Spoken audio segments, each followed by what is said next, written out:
this evening to our spring forum, strengthening the core, how Northeast Ohio benefits from Cleveland's economic development.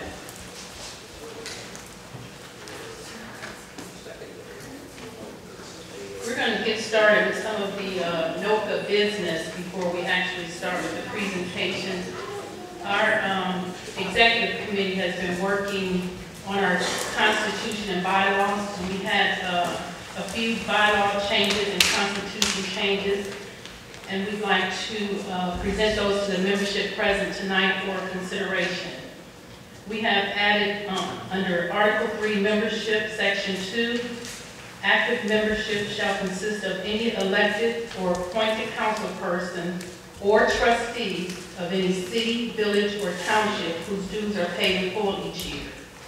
And under Section 3, associate membership shall be defined as a former council person or trustee who desires membership in this association and whose dues are paid in full each year.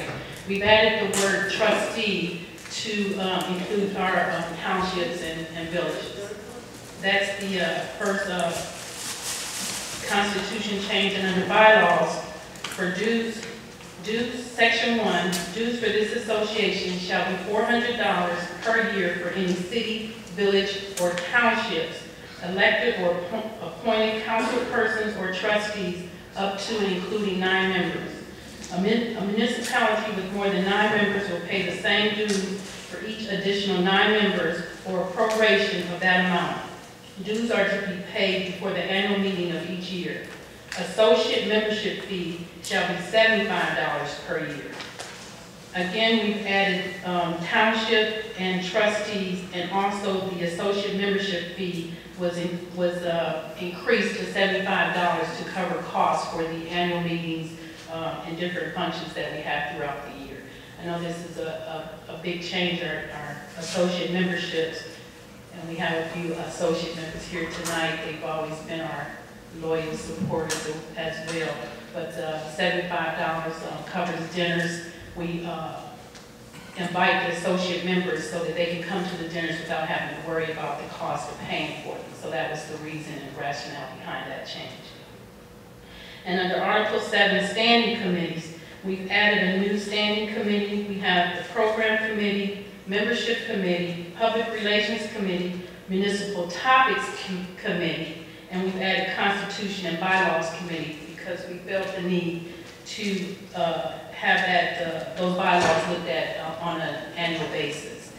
And any other committee deemed necessary by the executive board, which shall be appointed by the executive board at the annual meeting in the first quarter of each year. Those are the changes, and I'd like to ask for any questions? Yes, Ms. Gabbatese. Was this sent out to the membership? Yes, it was. It was presented at our last meeting. At our last forum. We did send it electronically. We didn't do a mailing. It was at the last forum that we had. And at the last membership annual meeting was when we first presented it in printed version. We didn't do a mailing.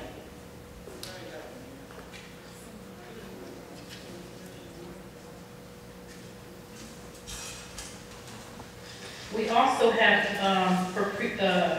before the membership tonight a resolution that we are proposing to the membership, Resolution 0111. And the resolution is, whereas within Cuyahoga County there are approximately 56 separate and distinct municipalities, plus numerous other forms of political subdivisions, each of which are struggling to provide services to their constituents within the prescribed budget during this time of economic downturn. And whereas within Cuyahoga County, there are many separate councils of government, each of which are separate and distinct and operate under their own separate budgets. And whereas the state Senate is currently studying proposed Senate Bill 125, which seeks to grant authority to all political subdivisions to contract with any other political subdivisions to share or provide services, to authorize councils of government to procure goods and services pursuant to existing state bidding practices for which there are no prior authority, and to specify application of servant immunity to providers of those services. And whereas presently there is a clear and distinct need for community officials and leaders throughout this region to pursue programs or contracts with neighboring communities to share resources. And whereas the new Cuyahoga County Executive has endorsed regional cooperation and to fulfill that promise has established and filled a position in county government for that purpose. And whereas the Northeast Ohio City Council Association supports the concepts established in proposed Senate Bill 125 to foster more regional participation and sharing of valuable services and resources. Now therefore be it resolved by the Northeast Ohio City Council Association that NOCA hereby endorses and supports the adoption of Senate Bill 125, which will provide authority to all political subdivisions in Ohio to contract with another political subdivision to provide or share services, provide for sovereign immunity to those political subdivisions that do provide such services outside their political boundaries, and to authorize councils of government to utilize existing bidding procedures for the purchase of goods and or services for their purposes. This resolution, section 2, this resolution shall be in full force and effect from and immediately upon its passage on May 19, 2011. I'd like to ask for a motion to approve resolution 01, 2011. It is so moved. Is there a second? Any questions? Yes. Is this for non-chartered cities? Because we've been doing this for decades. Actually, Our surrounding communities in Bedford. we know that there are, we realize that there are communities that are already sharing resources and services. This is actually being presented from the state senate to allow for greater authority and authorization for all cities and. The chartered cities can do it now without that. Okay, we are just supporting the state Senate Bill 125 as proposed. And that's So. one senator turned for. Correct. Any other questions? Okay, it's been properly moved in second. All in favor? Aye. Any opposed? Thank you. Resolution 0111 has been approved. Now I'd like to call our treasurer, Deb Sarnaski. She's going to give a quick treasurer's report.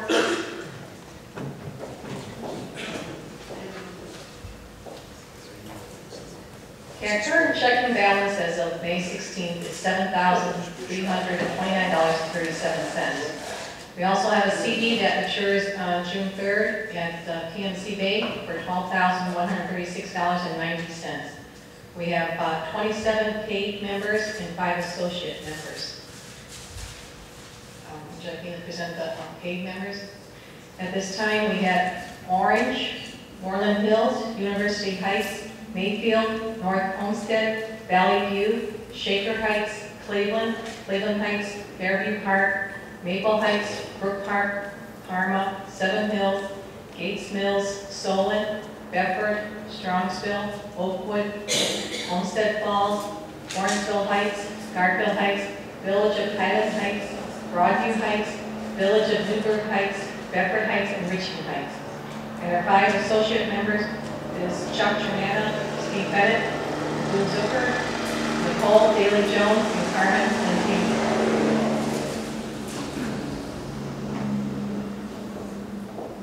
That was the Village of Highland Hills. She said Heights, but it's Highland Hills. Okay.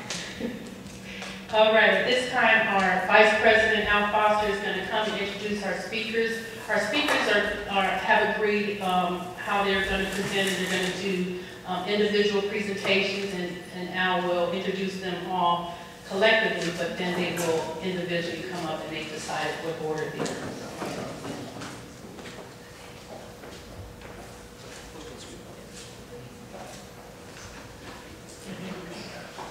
Good evening.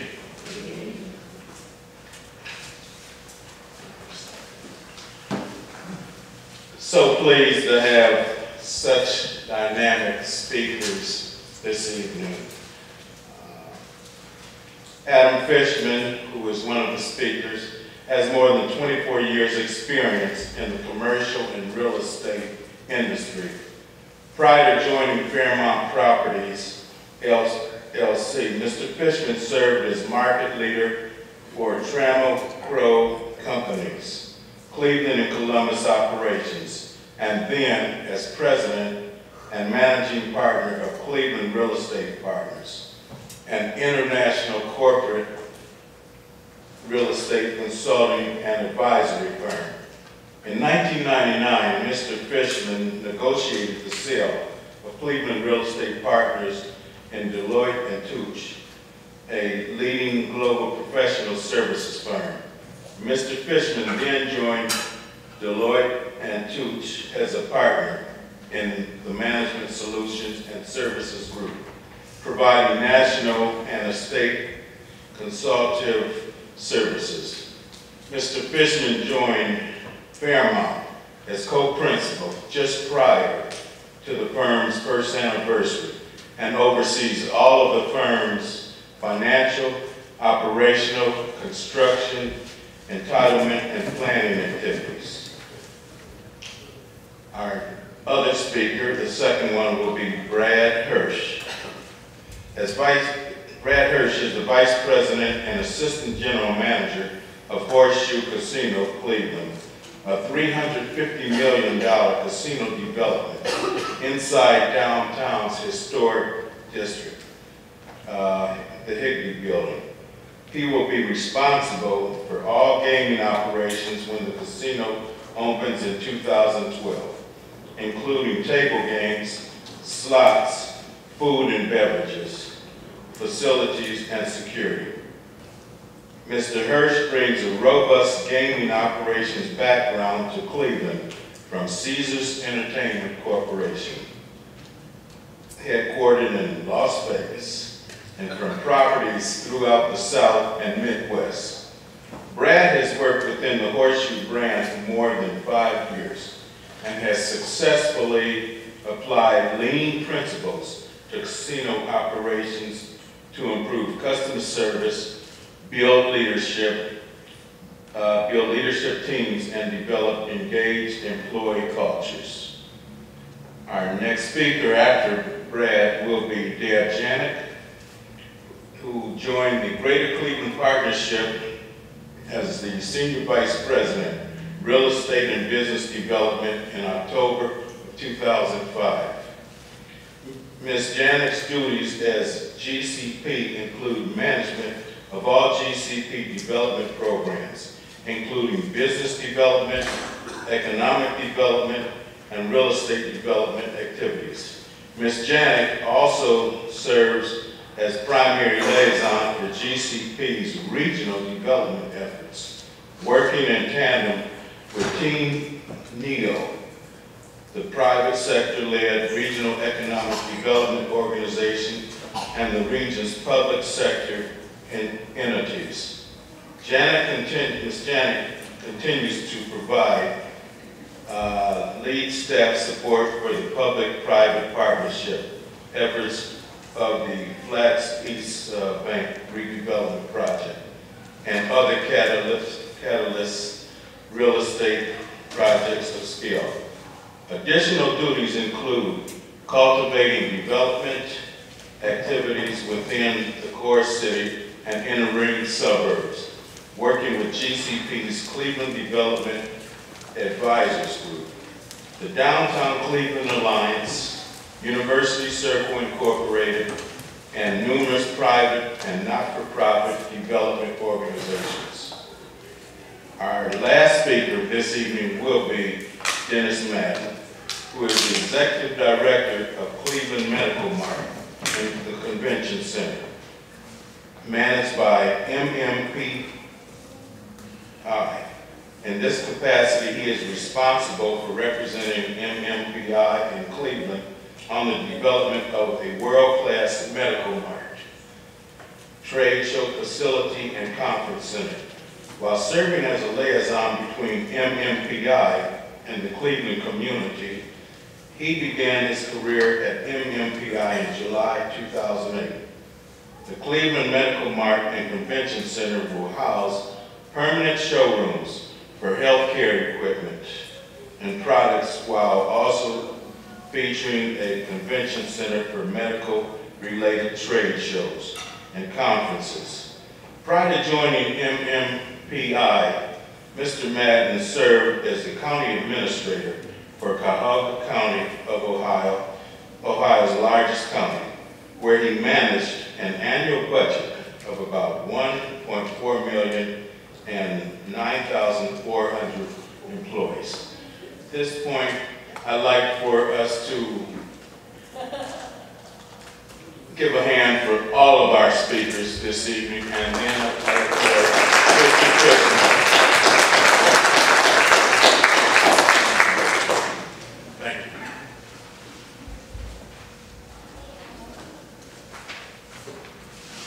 So Councilman Foster can tell you the most important part about my background, which I live in the great city of Shaker Heights, and he's in fact an outstanding council person who's served our community very well for how many years now? Well, and as I told everyone, this is it. If nominated, I will not accept. If elected, I will not accept. Thank you. We've all heard that before, you know. Somebody needs to help me with this computer because the screen is now sort of gone blank. So help me figure out. It's great to see how much stuff on the laptop. Okay. Great. Right. This is me when the Flash project started, right? Great. That's an adorable baby, whoever it belongs to. Is that what that's supposed to look like up there? Great. Is that power?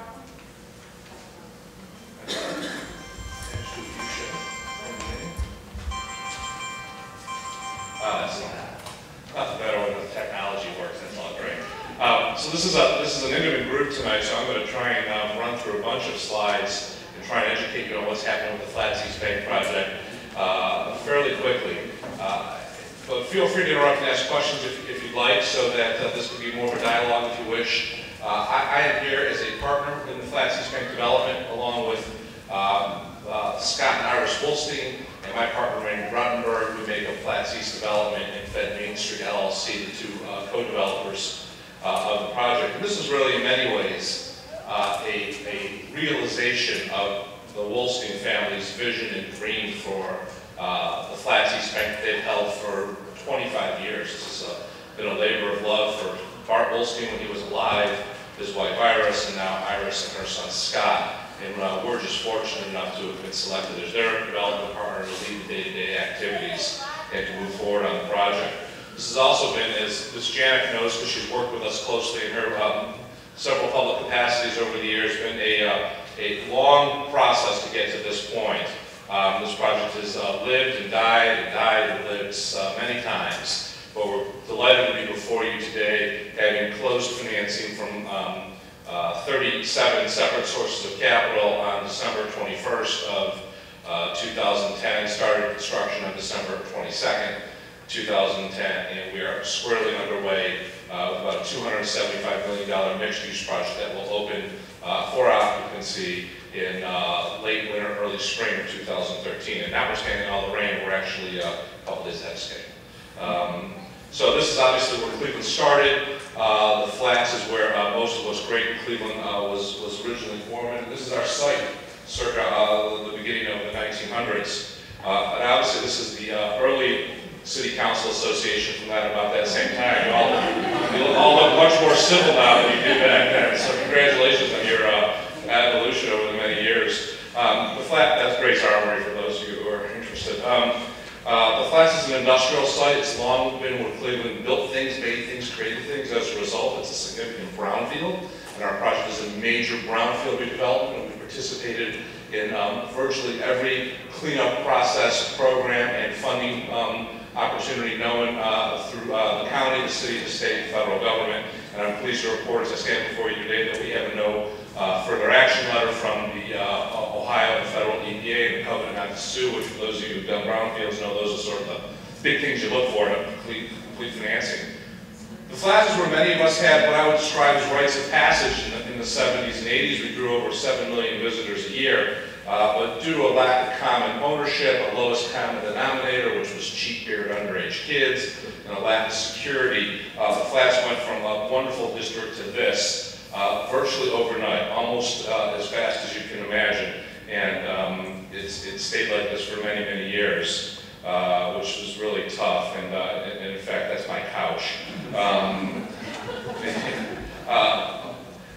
But what happened as a result is we had an opportunity to acquire 24 acres of riverfront property, an acquisition process that was difficult and involved the court system and the Port Authority and a lot of support from first Mayor Campbell, but extraordinary support from Mayor Jackson.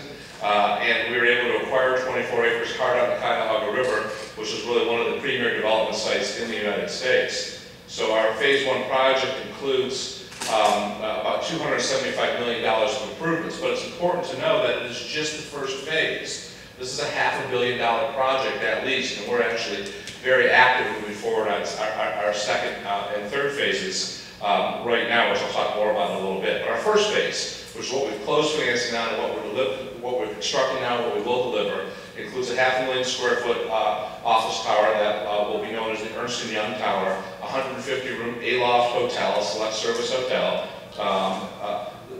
as many as 8 new restaurants and bars, probably 5 restaurants and 3 bars, state-of-the-art health and fitness center, and this is all a project that's being done as part of the LEED neighborhood certification process. We have a LEED certified neighborhood plan, which is a measure of sustainability, a pilot program, and one of which identifies our neighborhood as one of the most sustainable in the country, and our office building will also enjoy LEED certification, although I can't tell you where it will fall yet in that process, but will be a sustainable project in a sustainable neighborhood. We'll have over 1,000 parking spaces, and we're immediately on the RTA waterfront line, so we enjoy the benefit of being a transit-oriented destination. We have over $125 million of public financing. I see we have a esteemed Cleveland City Councilman in the back of the room who's had me before him as many times as he cares to imagine. One of his colleagues described our project as the boomerang project because we just kept showing up at council like a boomerang every few weeks trying to get all our financing worked out. But the city, the state, the federal government, the Port Authority, the county, they've all been wonderful partners to us. And we are really, truly an example of how public investment can leverage private investment. 125 million bucks of public support, most of it, the vast majority, in the form of loans and tax increment financing, very little of it in grant. But that $125 million supports and serves as catalyst for an over $275 million project. And just to give you a moment of why we need so much public support, when this project foundered in November of 2008 as a function of the national real estate collapse, we had 2 anchor tenants, Ernst & Young and Tucker Ellis & West, a major accounting firm and a major law firm. We were blessed to have such great tenants. The borrowing power from the income generated from those 2 tenants would have generated about 125 million bucks, rough math, in first mortgage proceeds to put forth towards the construction of the improvements that they required to move forward. Post-crash, miraculously, those 2 tenants chose to stay with us and stuck by us, and the economics of our business deals with them didn't really change. What changed is the rules of the way the banks lend money. So for the same net operating income, no meaningful change in revenue, our borrowing power from first mortgage proceeds went from about $125 million to what we closed with Wells Fargo. Their first mortgage was $53 million. So we had a over $70 million gap simply driven by the changes in the way banks now lend to real estate projects, changes in underwriting, changes in valuation, and that's what's making so many of these projects all of us want to build in each of our communities so difficult to figure out how to accomplish because the lending rules have gotten so difficult. And what we did is piece together second mortgages and third mortgages. In fact, as Deb knows, we have a 9th mortgage on one of our parcels to try and put together a compendium of capital that will allow this project to move forward. And the real challenge there is finding private developers that have that kind of staying power and that kind of commitment. This project was unique because the Wolstein family really saw it as a legacy. If it was a developer who was simply doing it because this was their business and only their business, they may have very well thrown in the towel long before we got to the finish line. We're obviously here discussing regionalism, so we spend a lot of time talking to businesses both in and out of this region about the Green City on Blue Lake, and this map does a great job of identifying our wonderful region. Our site itself sits really at the mouth of the Cuyahoga River, and where West 9th Street turns into Front Street. In the old days, you used to drive down West 9th Street, you took a left on Front Street, and you went straight down the hill, and you went to Fagan's. How many of you have ever been to Fagan's? Oh yeah, that's right. So that should orient you. Fagan's on this map would be right there. And we own this 24 acres of land that starts in Fagan's and heads south where DeCou's used to be now, where the Main Avenue Bridge is. We have extraordinary access to public transit and the freeway system. One of the things we learned from Ernst & Young is we are the most accessible of any of the downtown buildings, because while we are downtown, we're not in the middle of downtown, so it's easy to get to and fro. And the public transit line, the RTA waterfront line, stops right, as I mentioned earlier, at the front door of our project. And that's actually a map provided by RTA showing how our project, as well as the Medical Mart and the casino, all really work well with the Regions transit system. And you guys can borrow that slide for your presentation. Sure.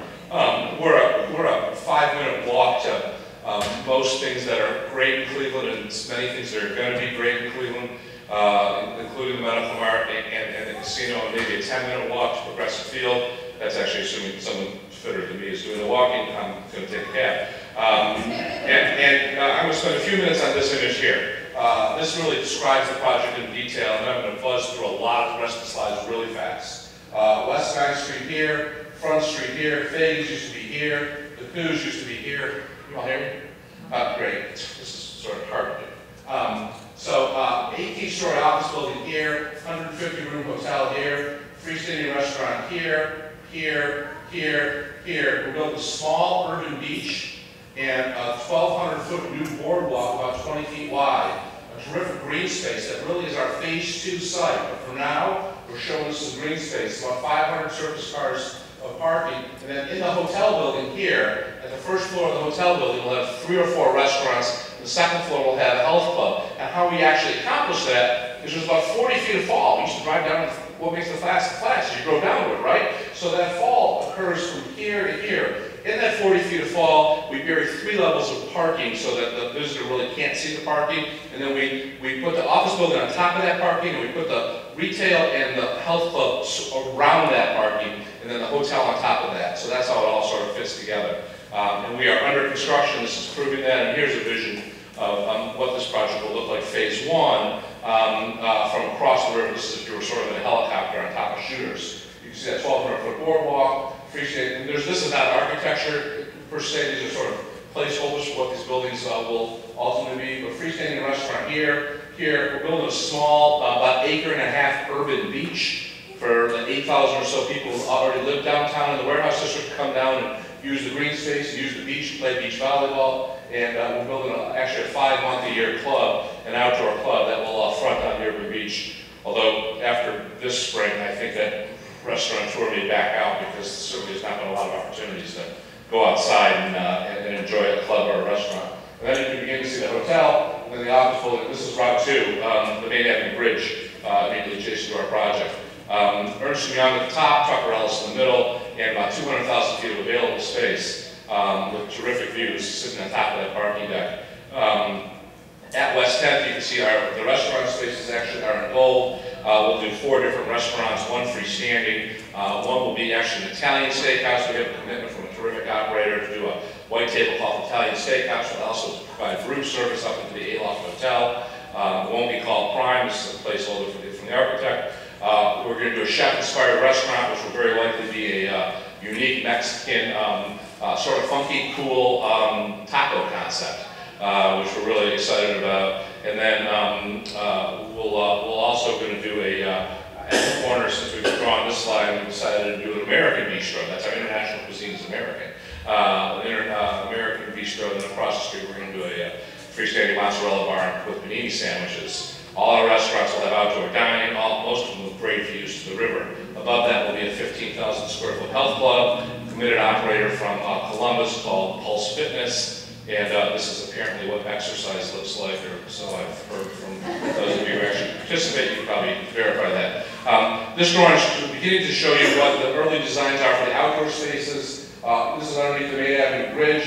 You pull out, this is actually the top of the parking deck. And you'll be able to enter the office building, have a great view all the way to the lake, and a terrific outdoor space here, which is the hotel is here, and the office building is here, rising up above that. We are actually still in the planning stages of these outdoor spaces, and they're going to get much better than this. This is terrific planning. Frankly, was not good enough for the Wolsteins, and sent us back to the drawing board, and we're just now finishing some new drawings. Immediately down the corner from us is Settlers Landing, and of course the new Canal Basin corridor terminates at Canal Basin Park, which is just sort of this edge of this slide, which is a wonderful opportunity to bring people throughout northeastern Ohio and up through downtown. If you follow the project that they've been working on, it's wonderful. Also in the flats, we see major investment through a grant predominantly from Peter Lewis of Rivergate Park for the rowing and the folks who crew down on the river. This is actually a view from our site. Some folks that are crewing one of the dragon boat races, and this is a crew race. There's really a lot of physical fitness and activity going on the river itself. And these are just some views from our project, Sunset, from what will be our 5th floor. And then we're immediately adjacent to the warehouse district, wonderful market, Constantino's, which is expanded recently, Water Street Grill. And then the warehouse district does a wonderful job of a festival every year, which draws about 10,000 folks. And here you get an idea of all the restaurants and shopping and dining opportunities. And in fact, you'll hear Dennis talk about the convention center and medical mart, which is really occurring right here. Our site is here. The casino is really just off the map here. And you know, we've heard a lot of hand-wringing about sort of how far away all these major investments are from one another. And I'm here to basically say that's just crazy talk.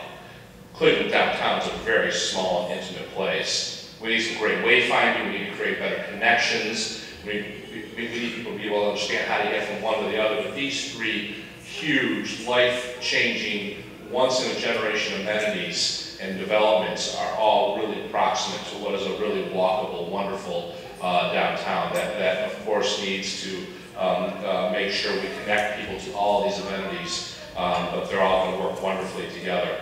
This is simply a blow-up of that entry plaza. A moment on the Aloft Hotel. This is Aloft's first hotel in northeastern Ohio. It's a Starwood brand. Starwood only has one other hotel in this trade area. And the Aloft is sort of a light version of a W. For those of you who've seen a W hotel, and they're mostly major metro markets, so it's cool, funky, urban, young, independent, very tech-forward. And these are some shots of a recently built Aloft. Got sort of an industrial, lofty heritage, which we think is consistent with the warehouse district. They have great outdoor spaces. This is actually an outdoor bar next to the WXYZ space, and that will be right off of this entry plaza. That outdoor space will actually be right there, just adjacent to the Main Avenue Bridge.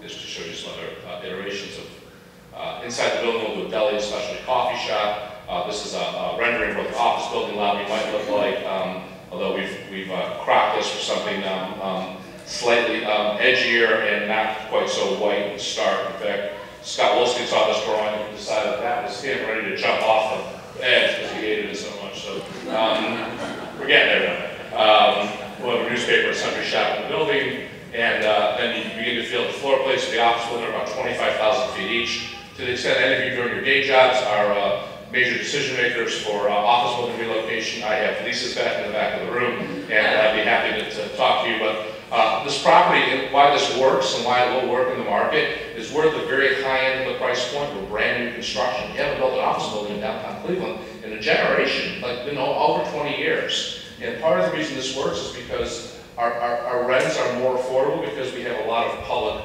support, but also the reason it works is because we designed a better mousetrap. This is the most efficient floor plate in downtown Cleveland. Every tenant that's laid out in this space has needed 15 to 20% less space in this building than they have in any of the competing buildings. And space planning and building configuration has just evolved, and we're at the leading edge. And frankly, it's not because we were so smart. It's because we listened to Ernst & Young, and they have occupied office space for 130,000 people worldwide. They know how to make this work and make it efficient and make it great, and we took their lead. And as a result, we've really got a terrific building floor plate that is attracting tenants, and extraordinary views. I had the architect generate the worst views I could think of.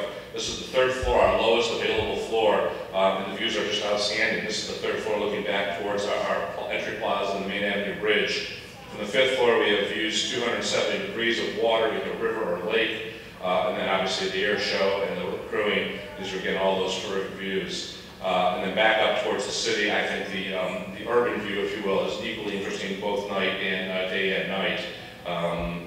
The building has a 4,000 square foot roof tower on top of it with that's open to residents of the building and their guests. This is a outdoor wonderful space that's 23 stories above grade, and will be a great place to have corporate entertainment or private receptions. And for me, it's an opportunity to go up there and have a cigar and pretend I'm Denny Crane, even though I think smoke is going to be illegal, unfortunately.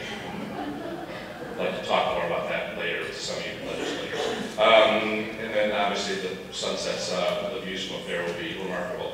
The buildings itself, the office building is designed with a high-tech metal panel and a low-E, high-energy reflective glass. At both of the northeast and southwest corners, the structure is broken with a higher glassy finish. You can see that roof deck there with an architectural element of the top building that's used the same sort of fabric that used at the New Denver Airport. The middle of the building has a cutout in it that's specifically for Tucker Ellison, less private outdoor space. They have their own 4,000 square foot patio that's for their own use and their own clients. And then you can see the hotel building is brick and really look much more like a loft building, a warehouse district building. So we're trying to really speak homage to Cleveland's industrial heritage with a building that's predominantly metal, but also fit into the warehouse district with a brick building that is really contextual. If you all actually have been to architecture school, you can understand this drawing and explain it to me later. Same with this one, because I don't get it. Here's a view coming over the Main Avenue Bridge, looking at, so if you're driving east on the Shoreway into downtown, you get a sense of how the building scales into the downtown. This is going down West 9th Street. You just passed Majorca on your left. You're heading north towards the lake. You get a sense of how the building fits. And this is in front of Bob Gold's restaurant at the corner of West 6th and St. Clair, looking back up towards downtown. And from on the other side of the Main Avenue Bridge, looking back at the project. This is when the National Colored Lighting Convention decides to come to Cleveland, because I can guarantee you we do not have all these colored lights in our budget. So people will show you pretty pictures. I try and tell people what's reality and what's a vision. This drawing is a vision from a lighting standpoint. But from the boardwalk, the 20-foot wide boardwalk, and the boats docking along the river, and the outdoor restaurants here, and the urban beach here, this is all our reality. This is what we're building. The hotel and the office building in the background, again, all our reality. And how those nightclubs take shape is really going to be a function of how we lease them. And then we will have fireworks on July 4th, I can guarantee that part. And this just shows you how the project fits into the context of overall downtown. And then our future phase includes a lot of residential, a top of retail, and in fact, we're right now really planning how to move forward on this building here. So Deb and all the people, Councilman Keenan, all the people who have helped us figure out phase one, will be back at the table trying to figure out phase two, because until the capital markets really justify themselves or rectify themselves in a way that makes sense, I'm here to tell you, I don't believe there's going to be any significant private development of any kind, frankly, anywhere in the United States, without building a public-private partnership. Because as far as I can tell, rents aren't doubling, construction costs aren't halving, and land ain't free. And right now, simply with the way the debt markets are, pro formas don't work unless we can figure out a way to work together with government. So our industry has long been probably the most regulated industry for generations, and now it's simply an opportunity for us to work very closely with government on an ongoing basis to create projects that have to have a legitimate social compact and social impact in the communities they're built in. Otherwise, there's just simply no reason for government or the development community to work together. This gives you a sense of what future phases will look like, and that is literally as fast as I can run through that presentation. So sorry if I went too fast. I'm happy if anybody has questions. I'm not sure how we're doing questions. I actually have I have some people in from out of town, so I'm going to bug out of here in a little bit. But if anyone has one or two questions right now. I'm happy to take them. That doesn't screw up the format too much. Yes. Yeah, where does the skateboard park fit into your? The skateboard park fits into our plan about a quarter-mile downriver. So it is. I would in the next iteration of this presentation, I will show the skateboard plan because it's actually next to the rowing, where the new building is for the crewing center. And it's a cool thing. It's pretty downriver from us. It's a cool thing. Obviously, it's going to encounter some controversy because of all the state mandated budget cuts and how that impacts other recreation opportunities for the city. And that's something that I'm sure City Council is having a wonderful time with right now. I think it's a cool thing. I think any kind of amenity like that you could bring to the city that is different and unique are all in some ways small game changers. And one thing I was asked to comment on, which I sort of, I get so caught up in my own project, sort of the notion of what the impact is to the region. And I think I've lived in Cleveland my entire life. I've lived in an inner ring suburb almost my entire life. I'm an urbanist, and I believe very much that this community needs to have a strong core for the communities around it to continue to thrive and grow. And I believe downtown needs to continue to be a strong employment center. So there's housing and retail growth and job growth throughout the region. But I believe that starts with I believe that starts with a strong downtown, and a downtown we can all be proud of and want to go visit and have a reason to come downtown again. This is an opportunity for us to open up the east bank of the river to the people of northeastern Ohio, and hopefully that will drive a lot of people downtown. If they come from the casino or the medical mart, all the better. But our opportunity here is to begin to redefine a portion of the downtown, which we believe will really, truly strengthen the entire region. Other questions? That was a wonderful presentation. Thank you very much. And your enthusiasm is one of the project assets, I must say. Thank you. What is the larger picture of downtown living? That is to say, people actually residing downtown. You pick what your definition of downtown is, but sure. I mean, that's the theory that Chicago and New York work because that's where people are. So it's one of the real great success stories, I think, of downtown is that young people, that's not good, you and I, Rick. Young people want to live downtown. Some of this is statistical and some of this is anecdotal, and certainly Deb could quote me the statistics way better than I can, but downtown residential occupancy, particularly for the multifamily, is north of 90%. Every project that has been done to a remotely acceptable level of quality has leased extraordinarily well. Doug Price just renovated the old 668, building 668 in Euclid, leased up 100% before he opened. He's got a waiting list of about 150 folks on it. So there's tremendous pent-up demand for downtown living. The problem is, it's still Cleveland, Ohio, and you can only get so much rent, even though there's a lot of demand, which you think would push pricing up. Pricing seems to have a ceiling of how much folks will pay for rent in a given month, and some of that is tied against housing stock prices. Folks aren't going to pay so much for rent when they can simply go buy a house in the suburbs for less. So, in some cases, so there's a real hard ceiling on rents, and that has made most of the deals that have gotten done in the downtown required to be done with historic tax credits or new market tax credits, other kinds of the public-private partnership things that Deb is really the expert on and that I've had to learn about to stay in the development business. So I think there's real opportunity from a demand side. I'm not sure there's enough price elasticity to support straight private housing investment. And now as it relates to the for sale market, I think it's no more or no less of a train wreck than any condominium market is anywhere in the country. This is the view according to Adam Fishman, not the view of the industry. I believe condominium ownership as a concept, as a regime, as a way to own real estate is really going to be sort of almost the way the 8-track tape player. I don't think it's a good idea anymore. I think you can see that because there's so many condominium associations that have so many manifest challenges with how to fund their own association and long-term maintenance. So I don't really believe that's necessarily a great way to grow the downtown. I think multifamily apartment living is a terrific way to grow it. And then who knows, maybe the condominium market comes back, maybe I'm wrong, maybe there's some other way for folks to own multifamily property together that's not necessarily condominium concept that we haven't thought of yet. So I think at least that's my view. Deb, I don't know, you may see the downtown different than that. No, you're on it right now. The for sale is just, Yeah. you gotta keep looking at price lists and rents. How would yours think? Other questions from me? Yes. Well, to create like a vibrant downtown with young people and stuff like that, you kind of need to have activity going on all year round. So do you guys have like a vision for how you guys can make stuff happen during the winter, 7 months, year round? Sure. All the pictures were showing, what goes on during, the summertime.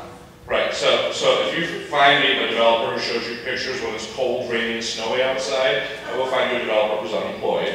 So that's just the way we do it. But thank you for the question. Let me give you a more thoughtful answer. I think young people, and this is a young man who's just graduated from the master's program at Clemson and has found himself a terrific job. I wish it was in Cleveland because you're exactly who we want to keep in Cleveland. I do think, and maybe you disagree, but I do think young people, I have children 21, 19, and 11, and my 21 and 19-year-old have long said, they want to end up in New York or Chicago or Charlotte or any of these great, sort of growing communities. But over the last couple of years, they've really come to us and said, Cleveland's really sort of gotten a lot cooler. There's some more things to do. A lot of it's nightlife related, as much as anything else. There's more opportunities, there's more music, and there's a great urban fabric and a really good vibe. So I think we're getting to a coolness inflection point, I guess I'd call it, where young people are starting to say there is something here. But of course, what really matters is job growth. There's got to be opportunities for people getting out of school to have job opportunities. So I think with our project, we have not yet begun to program that green space. We've contemplated programming it with a skate park. There's a bunch of things you can do in the winter, but mostly for us, it's restaurants and clubs, which will keep people, we think, coming year-round. Certainly, the downtown does do better in the 5 or 6 months when there's outdoor dining. But you know what? It also will do okay if you have the right offerings in the colder winter months. And the other piece, of course, is housing. People want to live near water, and they live there year-round, and that tends to create the kind of vibe that you have in Chicago and New York and other great places when you have more people living there. And right now, I think there's like 8,000 people living in and around the warehouse district alone. So there's really a great sense of neighborhood down there, which we're really hoping to build on. Yes. I think the apartment concept is the best way to go in Chicago. I live in Chicago for a short time. I came back to Cleveland because it's much cheaper. But Cleveland State is expanding, and it's trying to rank up higher in education, and now they're going to put it in medical school. I think it's going to be excellent for young people. They will be living downtown, and it's walkable. I believe all that. I think that's absolutely correct. Thank you all. Sorry I have to.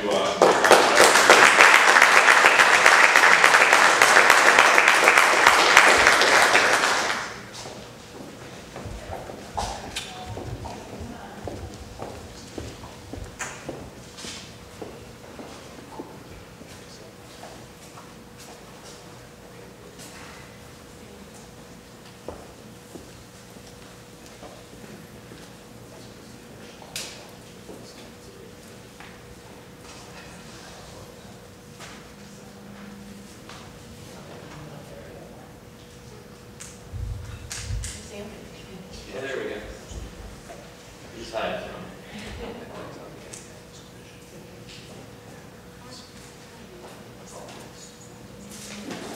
Just had a disturbing idea hit my head because I heard something in here that I had not heard my first 3 months of living here in Cleveland. I just moved here 3 months ago with my wife and my 5-year-old, my 3-year-old, a dog, and a turtle. And something that's not been talked about in the Hirsch House yet is a 7-month Cleveland winter. And moving from Memphis, Tennessee, I keep telling people, they keep going, what do you think of the weather here? And I go, this is great. They go, what about all the rain? I go, I left mosquitoes in Mississippi and in Tennessee that were the size of my fist this time of year Days like today, driving in 60-degree sunny weather across a beautiful cityscape makes me know I found a great home here. I found myself even last night, like I was sitting watching the Chicago Bulls play the Heat, and I found myself rooting for the Bulls, which I've never done before, and I thought, I think I'm becoming a Clevelander. So, I feel like I'm on my 7-month winter. Wow. I'm Brad Hirsch. I'm the Assistant General Manager of the casino, and what I thought I'd do is talk to you a little bit about tonight, really 3 things. Talk to you about the nature of the joint venture that's putting this project together, talk about the impact we expect it to have on Cleveland, the economic impact, and then talk about, walk you through some of the pictures and visuals, just as Mr. Fishman had, to help you get a sense for a feel of what it's going to look like to the customer and the patrons that are going to be enjoying the property. So just a little bit about the joint venture. It's a joint venture with Caesars and Rock Gaming. Some of you may know Rock Companies is a family of companies with Dan Gilbert as a majority investor. Portfolio of great companies like Quicken Loans, the Cleveland Cavaliers, new company that's going to be here in Cleveland, a new exercise with Wisdom U. And the Rock Companies have 25 years experience, 5,000 employees, and 20 companies. Rock Gaming was developed as a Midwest gaming business with a focus of developing 2 high-class casino properties in 2 of Ohio's largest cities. So you take Rock, and Rock goes out and looks for a world-class casino provider and operator with world-class brands, a great loyalty program, and operators who are experienced operating with integrity and building strong casino businesses, and they find Caesars. I've been a Caesars employee for 8 years, and I've never heard somebody say Las Vegas with such distinction. And I started with the company, I actually was living in Nashville, Tennessee, and never worked at a casino, didn't know that much about it, but kind of liked the idea of what the entertainment experience stood for, and I was fortunate enough to get a job with the company. I've been with the company now 8 years. And Caesars is a company that has just incredibly powerful brands. Any folks in here love watching the World Series of Poker on ESPN? World Series of Poker, we own the Caesars brand, Flamingo, Paris, Bally's, a lot of the premier properties on the Las Vegas Strip, and through the Midwest, our strongest property is the Horseshoe brand. This is going to be our 5th one. They're #1 in every market we operate. It's got a great tradition of world-class, great, authentic gambling, and like I said, it's such a powerful brand that it's #1 in every market it operates. I just left the Horseshoe Tunica Casino, which unfortunately has been closed for 3 weeks due to the flooding, but it's my understanding they're opening in the next 24 hours. And something about the Caesars property too, that when I speak to our new hires, I say what I love is when I tell people where I work for, I'm proud of them. And I'm proud of the way we operate with integrity, our adherence to responsible gaming, and how we treat one another. And there's a great example in Tunica. The property's been closed there, I think, 2 to 3 weeks. And our casino is paid employees have been getting paid every day. Not working, but our business down there says it's important we stand behind our employees, and not all the businesses down there made that decision. So when the company's making those kind of decisions, I feel like I'm in the right place. So this is a project really with a joint venture with Rock Gaming and Caesars with $1 billion investment between Cleveland and Cincinnati. The Cleveland project's a $350 million project. That's just the phase 1. Phase 2 is going to be a larger investment. And Caesars is brought on as a minority partner and also is going to be managing and leading day-to-day operations. So I think this piece dovetails very well with Mr. Fishman's presentation that, when you develop a casino, what historically happened, again, when I was in Tunica, the casino sits right out in Cotton Field. There's 9 other casinos that sit in Cotton Field, so when you walk out the door, there's not much else to do around there. One of the things I've enjoyed most about working downtown right now is I could leave my door. I had lunch with a colleague at Hyde Park, never been there, and I'm thinking to myself, boy, I really moved up in the world. Being able to step out and enjoy all of the assets and the benefits that come with a great downtown or great city core, we believe our product is going to contribute and enhance that as well. We've consciously made a decision not to develop a lot of F&B products in our casino.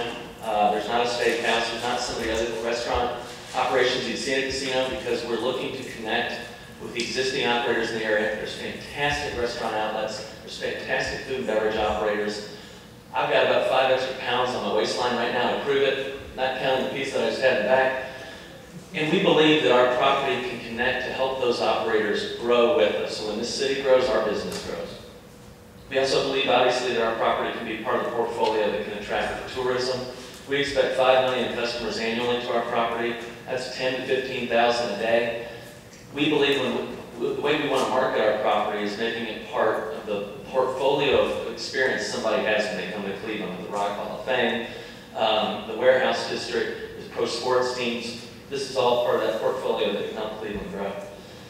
Another commitment that is very passionate one that our team has is diversity and inclusion. So there's a couple of bullets in here, but with the construction, we've got a commitment to 20% inclusion. Part of our commitment is that with the growth of our business, we're looking for suppliers or construction partners that also have an opportunity to contribute and grow with us. Our workforce, I get asked a lot about, well, where are these people going to come to work for? Is everybody going to be flying in from Atlantic City and Las Vegas with breeze back air and wearing pink rings and going to be coming in here and working in the casino? And the answer to that question is no. 90% of our workforce is going to come from the local MSA, and we believe that's important, again, because as this community grows, our business grows. We offer great employment opportunities. I'm a testament to that. I've been with the company 8 years. I think I've held 9 jobs, which you could look at. I'm either really bad at holding a job, or it's truly a company that invests and takes care and helps the employees grow and develop a career to contribute within their communities. So, again, we're looking to develop a horseshoe brand. I'm getting asked quite a bit now, when do we think we'll open? We're still really optimistic and eager to open in early 2012. Like I said before, it's a $350 million investment. And while we're not focused on our development on phase 2 right now, we have acquired the land and we're really dedicated and focused right now on developing and operating the phase 1 project. So here's the Higbee building, of course, which is where the phase 1 property is going to be. There's what it's going to look like at night. The Horseshoe brand is one that has a very classic and strong tradition. A lot of rich black and gold and strong aesthetics. You know, you're not seeing a lot of neon on the outside and kind of blinking lights and flash. You see something that looks to complement the other elements of the city while drawing customers to what we believe is going to be a great asset. Inside the property, we're going to have 2,100 slot machines, 65 table games. We're actually looking to offer 25 to 30 poker tables. We're going to have a World Series of Poker Room, which is the largest poker brand right now in the world. From a food and beverage standpoint, we are going to have a 400-seat buffet. Food is a core element of this brand, quality of food. Again, I had to gain a lot of weight when I was in Tunica to find out that you can't spend a ton of time in the buffet having lunch meetings. But the quality is great, and that's one of the things that draws customers to the property is great. People that love the game love to enjoy good food. And so our property will offer that, as well as a 3-venue food court. We're not going to operate the food court. We're looking for local operators to operate our food court. We're going to have a feature bar, which is going to be a real nice lounge. On our second floor, I'll show you in a minute, and another bar where you can sit and watch one of Cleveland's great sports teams. Here's how the Higbee building is set up. On the basement level, connected to Tower City, we're going to have our kitchen, our buffet, and some of the administrative offices. Then on the first floor, we're going to have gaming, second floor gaming. I'll walk through what these floors look like in a moment. And on the fourth floor, again, administrative offices and our poker room and VIP lounge. I don't know if you can tell a lot from this drawing, but some of the things you'll notice are all those squares in place. Those are the historic columns inside the Higbee building, which are being kept intact and are going to be a part of the property. This is the basement level and the buffet. We're going to have our 400-seat buffet. You move up to the main floor at street level. We're going to have 700 slot machines and 30 table games, and from blackjack to craps, and all the customers' favorite games. There's also going to be a bar on that level where, again, folks can enjoy a drink or watch a game. Here's a little what that feature bar up on the second floor is going to look like. And this is kind of when you come in at street level, there's kind of the center bay, you can see the columns. One of the signature elements of the Horseshoe brand are the chandeliers. Again, hopefully what you see here is very clean. This is a little bit more progressive than typically what we developed for Horseshoe brand, but we felt it was needed to complement, again, all the development and progression of the customer's expectations in the city. And of course, make sure folks enjoying the table games. And then on the second floor, we're going to have 1,400 slot machines, 35 table games. This is where our food court will be. We're going to have a high limit table games and slots area. That's what that area is going to look like. On May 11th, it was announced in the Plain Dealer that construction was halted on the project as kind of some of the state issues are being addressed and some of the uncertainty is looking to be addressed. Our construction halted. Our tentative plan now, and we're very optimistic that things will move forward. And when they do, we then move into supplier and vendor outreach this summer. Late this summer, we'll start doing an aggressive outreach for our employment. We're going to be hiring 1,600 employees to work inside our property. And obviously, we expect the employment around our property to be more robust. You know, I've been asked a little bit about training. We're going to offer training. If someone's never dealt before, we're going to offer a dealer academy. Teach anybody that wants to learn how to play. We're just looking for very talented service professionals that want to join our team, and then we can teach how to service games. So training and development is a big thing that we're spending a lot of time talking about and how we're going to do. And of course, we're optimistic that we'll see a grand opening hopefully in early 2012. Here's just some of the kind of the different jobs, whether it be in food and beverage or casino operations or the back of house functions. And that was my presentation. I didn't know if there are any questions or I touch on anything you'd like me to speak a little bit more about. Sir. Quick question. Are you going to tie in somewhat directly into the Tower City Mall and stuff that are down there, or is there going to be direct entrances into it? Like right now, it's way up at the top. But, there will be connectivity into the property from Tower City. Absolutely. I think I saw a question. Yes, sir, in the back. A couple things. First of all, after the first phase is open, then possibly construction will begin on the second phase, which would be in addition to this existing, and with this, after that's completed, with this part of it remain open. You know, on this particular piece, we have a 5-year lease with a 1-year option. And right now, as you can imagine, with all the uncertainty around this particular project, all our time right now is actually spent on working at the construction development and the operations set up for this property. So some of the pre-development work a little bit of the pre-development work is being thought about for phase 2, but to be completely honest, we're pretty hunkered down and focused on trying to bring this phase 1 to fruition, which there seems to be some uncertainty around, some questions about, you know, again, fees and taxes and the things that impact our business pretty significantly. And secondly, along those lines, it's really very upsetting, I'm sure it's more upsetting to you guys, with respect to what the governor is now proposing to change the rules after, you know, everything was stated initially as far as the taxation and things along those lines. I mean, to what extent can they do that? And secondly, where does that stand up? Excuse me. You know, I don't know if I've got anything intelligent, I guess, to kind of insert related to who can and can't do what. And I think, you know, we sit and kind of wait for some of the things that are uncertain about how the business will be taxed or what there's going to be increased fees. You know, and the way kind of we think about the business is, you know, and I didn't talk that much about it, but you know, in Cleveland, this phase 1 project, I hear people say, well, it's a temporary casino. It's a $350 million project, which is constitutionally mandated to be a $250 million one. And we've come to the table with a $50 million license and then a 33% tax rate. And I think those are all important because I expect, as a member of this community, that those will help our community grow, whether it's schools or public services in different forms. And I think it's great. I don't have an opinion on, I guess you could depend on, I guess, which side of the fence you want to look at, and you can kind of weigh in, but I think all we're really focused on right now is just trying to get some direction on where this will go and kind of think about it, and then we can react accordingly on how this business will be established. Yes, ma'am. People remember this social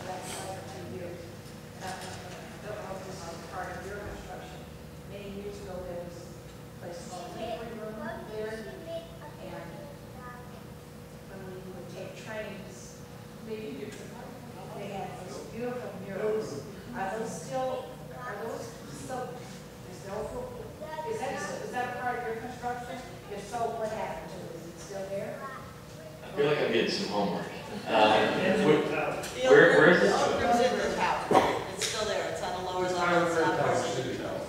Okay, it's Fire Tower. It is still being preserved. And it's still there. Yep. Okay. What about the murals? Murals are still there. Yeah, and also the murals are in the whole rotunda area where the trains came in and out.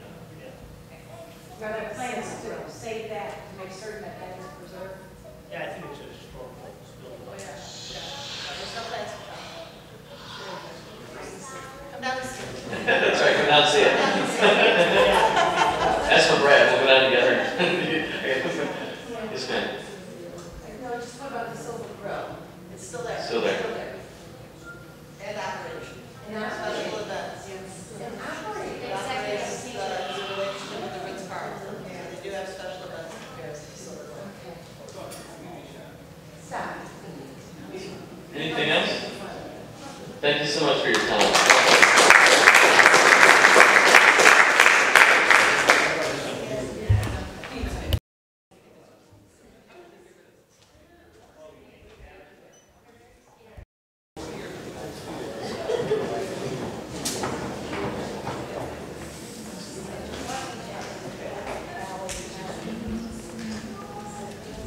Yes.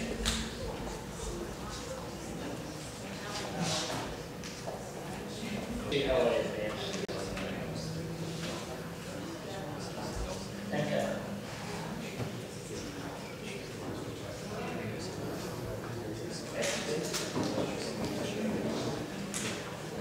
Good evening, everybody. I'm Dennis Madden. I'm Executive Director of the Cleveland Medical Marta and Convention Center. And I have the distinction of being the first employee brought on by MMPI in July of 08 to work on this project. And it's been quite the ride for the last 3 years. And we're just feeling the benefits of a lot of success here. And I'm going to tell you a little bit about it. I think number one, I want to say, I do a lot of this speaking, you know, maybe 2 or 3 times a week. And I think after having a 30-year career in the public sector, I think it's imperative, I think it's important that this project story be told to the communities because you're paying for it. It's a $465 million project, and it's financed virtually exclusively by a 1/4-cent sales tax that each of us are paying. So and also, I believe that the media may not have given us a fair shake and told the actual story on what the concept of the MART is about and what the successes are and the potential is. So I'm going to run through this a little bit and answer any of your questions you have. First, I'll give an overview. I'll talk about the key elements, why Cleveland, why we're here, and questions and answers. First, to kind of qualify us as the developer of this project, Vornado Realty Trust is our parent company. That picture there is MMPI's flagship operation, 4 million square foot MART in Chicago, on the Chicago River. And MMPI is the largest MART manager in the world. Vornado Realty Trust is a real estate investment trust that has a lot of holdings mostly in New York City and Washington, D.C. We're the largest landlord to the U.S. government. These are some of the properties across the country that we have. And what we've done since 1945 in the founding of the Merchandise Mart is develop over the years a concept of coupling permanent showroom space with temporary exhibit space. And the idea here in Cleveland is to have the permanent showroom space where the vendors, suppliers in the medical industry can have their showrooms and then rotate trade shows through that will be attracted by those permanent showrooms. And the idea here economically, and we're here to talk about economic development today, economically it's as simple as this. We want to bring in well-heeled healthcare professionals to spend money, and that they would not normally come to Cleveland for it. I think that we will be a major attraction for that. These are some of the 300 market events and 85 trade and consumer shows that we produce every year. Many of those will be applicable to the Cleveland Medical Mart Convention Center. We'll be bringing them here. The project scope. It's a public-private partnership between Cuyahoga County and MMPI, and I must say, kudos to County Councilman Germana and others. We enjoy a very good relationship with Cuyahoga County, and we're doing a very good collaboration with them. It's a $465 million project, and it's the world's first market facility designed specifically for the healthcare industry. Synergy and sustainability. These are the main components of the project. Medical Mart will be permanent showrooms, 365,000 square feet. The exhibit hall will be 230,000 square feet, and the ballroom, 30,000 square feet. Education and conferencing facilities, which is essential for any first-class conference and convention center, 60,000 square feet of the high-tech conferencing facilities. One thing about the ballroom will be under Mall C, which is the north point, the northernmost mall, and I'll show you that later in a picture, but that will have a glass northern facing on it where you can see the lake and the Rock Hall and the Brown Stadium and the Science Center. So it'll be a very nice amenity for a nice event. Medical Mart showrooms will be a sales and marketing platform. Permanent space.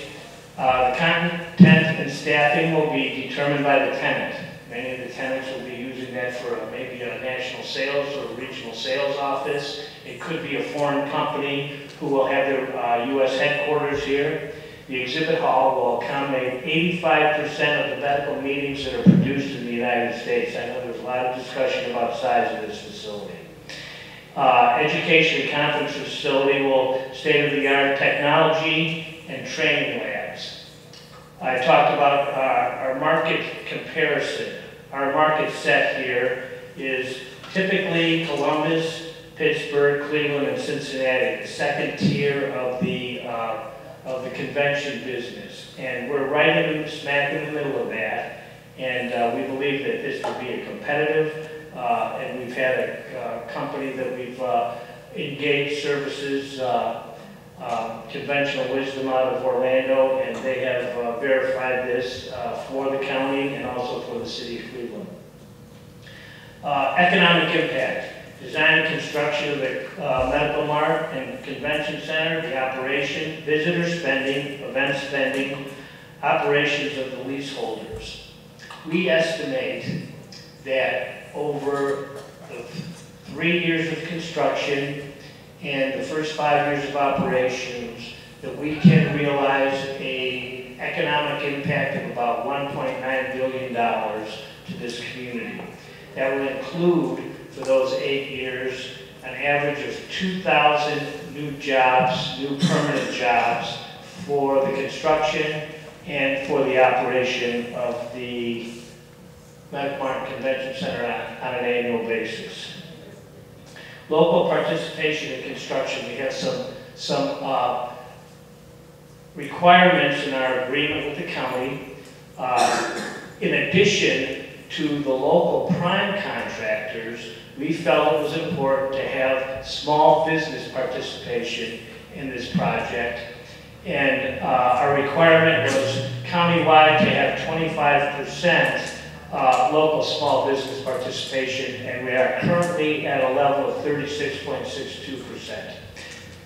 The big rap against participation and inclusion has been that many of the prime contractors have used the same subs over and over again.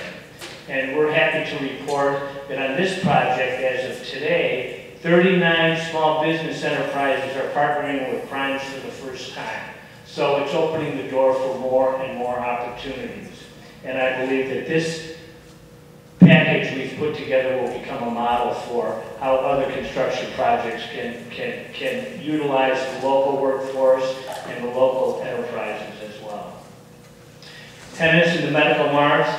We have 63 commitments right now in letters of intent. We're in the process of turning those in. We're in the process now of segmenting them, trying to figure out how best to position them in the mark, etc., size-wise, etc., and also in the process of negotiating leases for them.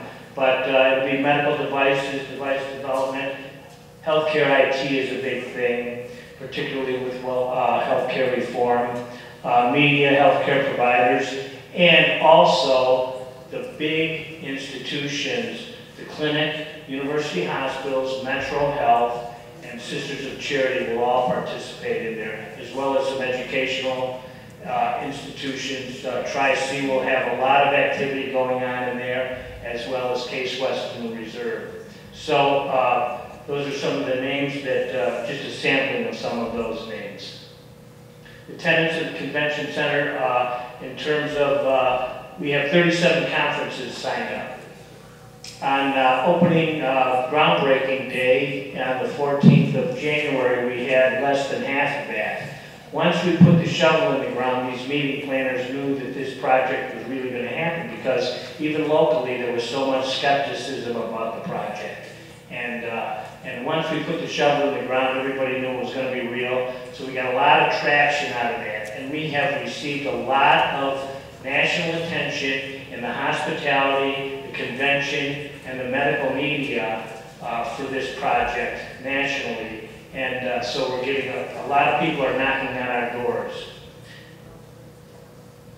These are many of the shows that we are, these are the companies that we have attracted. And the showrooms will be used for medical devices, healthcare IT. This is kind of a repeat of what I've shown you already. Showroom activities, year-round activity drives traffic to the showroom. So the year-round activities that we're going to have here, and in addition to trade shows, we're going to have exhibitor-sponsored events, product demonstrations, private buying events. We're going to have relationships with the clinic, UH, and Metro, and the Sisters of Charity to show live demonstrations, etc., and things like this.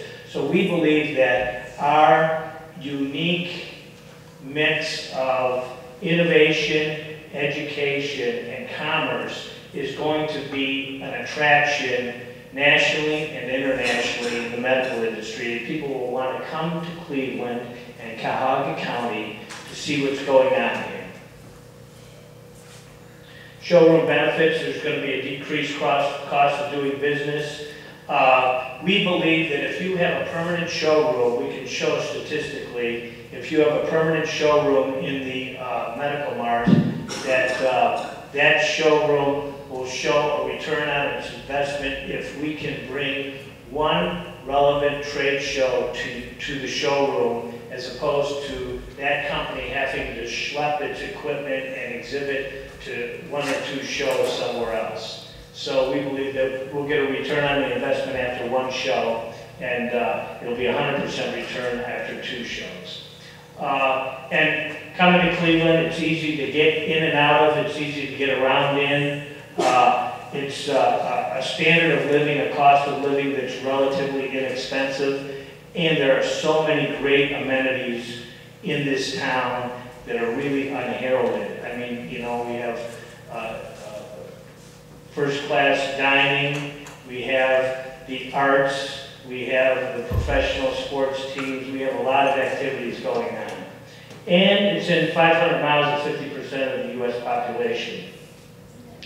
Some of these shows that we have signed up thus far, and if we had 10% of the market share, we'll attract 60 shows a year, which would be a phenomenal success for this facility. And we think that that's achievable within the next 3 to 5 years. Attendees, we're going to have physicians, nurses, IT professionals, all those that you think. The educators will be imperative. Association and other events. This industry is really driven by continuing medical education certifications. All healthcare professionals are required to keep up their certifications, and we believe that with our relationships with the staff and faculties of the education institutions and the hospitals here and the hospital systems, that all of those individuals hold rank in professional associations, and we're leveraging those relationships to bring those associations, annual meetings, conferences, trade shows, etc., to the medical mart. The nation's medical capital, there's been a movement afoot by many of the institutions here to brand this the nation's medical capital, and here's some reasons why. There are more than 480,000 healthcare, bioscience, and support workers, nearly 10,000 physicians in the Northeast Ohio region.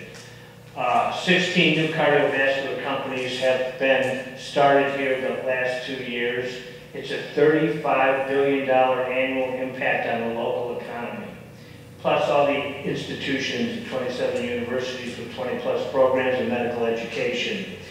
And it's home to the top medical device manufacturers along with 200+ medical product manufacturers. So these reasons, and it's simply a matter of people who want okay, let's just take the Cleveland Clinic and University Hospitals. Between the two of them, they purchase over $3 billion in goods and services on an annual basis. All these companies want to be under their noses in order to be able to sell them their equipment or their services or their supplies, etc. There's been a lot of talk about a couple of other projects like this, and the bottom line is we can go on and on and on about who's doing what, but the bottom line is our project is fully funded and those other projects are not. Timeline, we took possession of the property on January 3rd. We had ceremonial groundbreaking on January 14th, and the grand opening will be in the fall of 2013. I'm going to run through some pictures really quickly. I'll do this Adam thing here. My arm's long enough. Oops.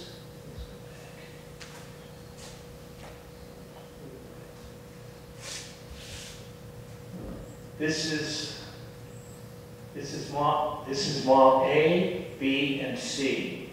This is the medical mart here. Mall A is not in play. The medical mart is here. Underneath Mall B and underneath the medical mart in an inverted L shape will be the convention center. So it's an L shape. Lakeside Avenue is here. North of Lakeside Avenue is Mall C, and underneath the Mall C will be the 30,000 square foot ballroom. The medical mart will be 4 stories high. It'll contain an atrium, it'll contain some retail space, and it will contain the permanent showrooms. Around the ballroom will be mostly where the conferencing facilities will be as well. These are the buildings that we've already taken down. 2 of them were county buildings, the Chicago Title Building, the county annex, the 113 St. Clair building was privately owned as the Sportsman Restaurant and the parking garage. We've taken all those down, and there's a big hole here, here, and here. And I'll show you some of the construction photos in a minute. That's facing north. As you can see, the mall will rise up to accommodate the entranceway of the convention center. That's Lakeside Avenue there. That's the City Hall. This is looking west toward the medical mart across the mall. As you can see, there'll be a big window there, and the showrooms will be on the other side. That's the interior of the atrium of the medical mart. The showrooms will be around here, and the atrium will be open space. There'll be cascading escalators going to the underground convention center. That's the windows there with some walkways going. Those are the walkways on the east side, actually on the west side of the mall. That's overlooking the atrium to that's the City Hall there, that's public auditorium. which will be linked to this project. That is standing on the top of that rise there. So those people are standing above the entranceway of the convention center, looking over Mall C toward the lake and over Lakeside Avenue. And that's what the entrance will be with the observation deck on top. Behind that will be an opportunity possibly for an amphitheater or some outside activities as well. These are some really quick construction photos. This is before things began, when we first started to put the fencing up. This is another early shot. This is doing some asbestos abatement underneath that we had to do before we tore those things down. Prepping the site, some construction. This is in January. Still a lot of snow there. Late March, we've made a lot of progress in terms of the convention center floor. This is how it looked in March. This is the 113 building. That was the last of the structures we took down, which was the biggest structure. That's the 113 building as well, which is totally down now. That whole site is now flat, or 95% done with the demolition.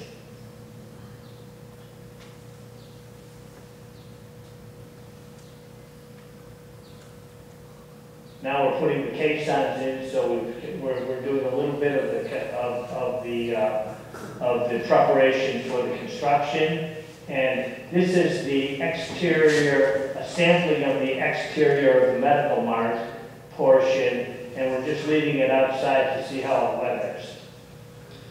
And that's my contact information. And all of you represent groups, etc. And I'm happy to come out and share this story with whomever you want to put 2 or 3 people together, and I'm happy to come out. But I'm here to answer any questions if you have any. Yes, sir. You know, as being a lifelong Clevelander, I've been watching this project for a long time, and I'll vent showing some of my frustration in the fact that it's taken so long. I don't know if the blame could be put on the prior structure of government with the commissioners, but I don't know. Again, your involvement has been relatively recent, but it's taken a long time. In reading about other facilities being proposed, whether it be in Dallas or Nashville or New York, it's been very frustrating. I mean, you point out all the advantages to being in Cleveland. You have the world-class medical facilities, the institutions that are here, the advantages of the proximity to being to the majority of the major majority of the U.S. Population. There is, this, in my opinion, is a no-brainer. It should be in Cleveland. It should have been started. The funding was established. It's been very frustrating to see that it hasn't progressed as quickly as it should have. I mean, there's nothing we can do about it in the past, but certainly every effort should be made to expedite the process, make it as much of a first-class operation with all the amenities, to make it attractive, to promote. There's no reason why anything in the medical profession shouldn't be there, and Cleveland should certainly continue and advance as being the premier location as far as the medical industry. Let me make a couple of comments about that. Number one is that the last comment you made about everything should be there. I can't tell you the cooperative nature of the medical community behind this project here in this region. Everybody's on board. Everybody's willing to do anything they can to make it a success because they believe that it will help raise everything up. In terms of the history, I think there were a lot of moving pieces on this project and a lot of starts and stops. And I think it could have been a function of a community that's been challenged economically for a long time, We hadn't seen a project of this magnitude for at least 15 years, and it was a significant investment by the taxpayers, and I think the taxpayers had every right to make sure everything was correct and done correctly, and they were going to get what they paid for. And I think a lot of that had to do with the scrutiny that it was under, which was appropriate, and I think that it took as long as it had to take. Yes, sir. You mentioned Northeast Ohio in your, Sure. yet I don't see references to our south, the Suma Care System, which comes into Summit County. Summit County was not mentioned at all in there. And if we're going to be Northeast Ohio, who's the largest competitor, both UH and Clinic, it just seemed odd that they weren't included. Boy, how far have we gone out to the other areas you have on the system? Yeah, and let me just say that, you know what, we began the sales effort in terms of concentric circles. You know, we got the low-hanging fruit, you know, locally. Many of the companies and institutions may have signed on for a civic reason, not a dollars and cents region. However, early on, we spent a lot of time with Suma and talking to them. And unfortunately for us, and probably unfortunately for them, they chose not to be an active part. There's a long-standing, a little bit of some issues between the Akron-based healthcare industry and the Cleveland-based. So we're doing our best. We'll be as inclusive as we can, and we believe the success of this project is going to bring the others along.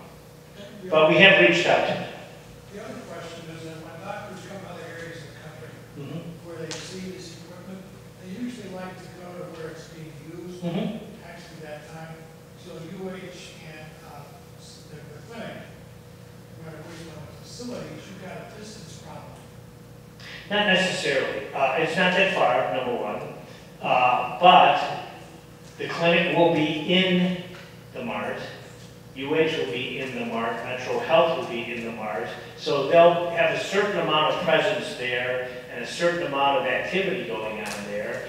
And arrangements will be made. In addition, we anticipate having live video feeds of surgeries, etc. So that all that kind of activity will take place. Yes? Just out of curiosity, is the public going to have access to the ordinary public, non-medical personnel, kind of person? Would they have access to these, not the shows, the building itself? Sure, absolutely, yeah. To as much as those would be people who would be interested, absolutely, yes. Yes, Chuck. I just wanted to make a comment to what Mark commented about. I mean, the perception is that it's taken a long time. But you've got to remember that this was pretty complex because it was a matter of acquiring all the properties. And then there was always the question of whether the public auditorium was going to be part of it or not. You had to go through that process and make plans. But now that it's happening, it's accelerated. We're building this state-of-the-art design build where normally it would take the whole process of having all the final plans and architectural and engineering drawings and so on and so forth. But once everything got culminated into the acquisition and what was going to be transforming here, we're actually moving much, much faster than any other project that's being built around the country because they're still, as we're taking away the buildings, they're still designing. I mean, the final plans have not even been finished yet because they're designing them as they're building. So this is actually pretty accelerated. And you know what, traditionally, as you know, public projects are done by the public entity, and there are certain requirements, et cetera, and things like that. And bringing the private developer in and allowing under the state statute to do this design build concept accelerates it. This project could take 10 years from from groundbreaking to get it done if the county were developing it themselves. Is that right? Yes. Have you run into any surprises yet during the demolition? I know originally they were concerned with subgrade problems and so forth because of water table, sand. The beautiful thing about this is in 1924, they put this thing, a bathtub in, which is the foundation that we will continue to use. And the bathtub has held through all this rain, everything like that, and that has saved us. There was always that buzz about the water table there and things like this. That was so well built in 1924, and it's going to continue on, and if we're here for 50 years, it'll be 50 more years. Yes, ma'am? The parking. Parking. Well, if you remember what I said early on, there's a lot of parking downtown. But if you recall what I said early on, our business model is to bring well-heeled healthcare professionals from out of town here to spend money. So it's not like a consumer show where you go to the IX Center, to the car show, or things like that. These people will be coming from the airport. They're all on an expense account. They'll take a cab in or a town car, and they'll stay at a hotel or rent a car, etc. So there are, let me just say, we have a parking study done, and within a 2-block radius, there are over 8,000 parking spaces. So we think it's going to be adequate. There's two things that went on here. One, hotel space and parking. The hoteliers came up to us early on and said, listen, if you bring, like when you're building a convention center, you typically bring a headquarters hotel. Well, if you bring a headquarters hotel with like 1,000 rooms, you're going to put us all out of business. So we did not do that. So now there's going to, the marketplace is taking care of it. The Crown Plaza right next door is going to be renovated. A $45 million renovation is going to take place. Pardon? It's going to be renovated, and we anticipate that project up on 9th and Euclid is going to take place, and but also we believe the marketplace will take care of the parking as well. So we're pretty confident we're going to be okay with parking. Yes, Mr. Taft. The mention of the medical capital, that's my first encounter with it. That has a kind of magical ring to it. Is somebody going to decide the timing of when they're really trying to pop that idea? Well, you know what we did? We had a big thing at the City Club probably 8 months ago, and we had a kind of a half-a-day forum there relative to this branding opportunity as the medical capital. The Greater Cleveland Partnership was involved, Team NEO, all the institutions, etc. We kind of let that settle for a little bit, and now we're resurrecting that again. So you'll see, pay attention, and you'll see some more activity on that. I have just one other question.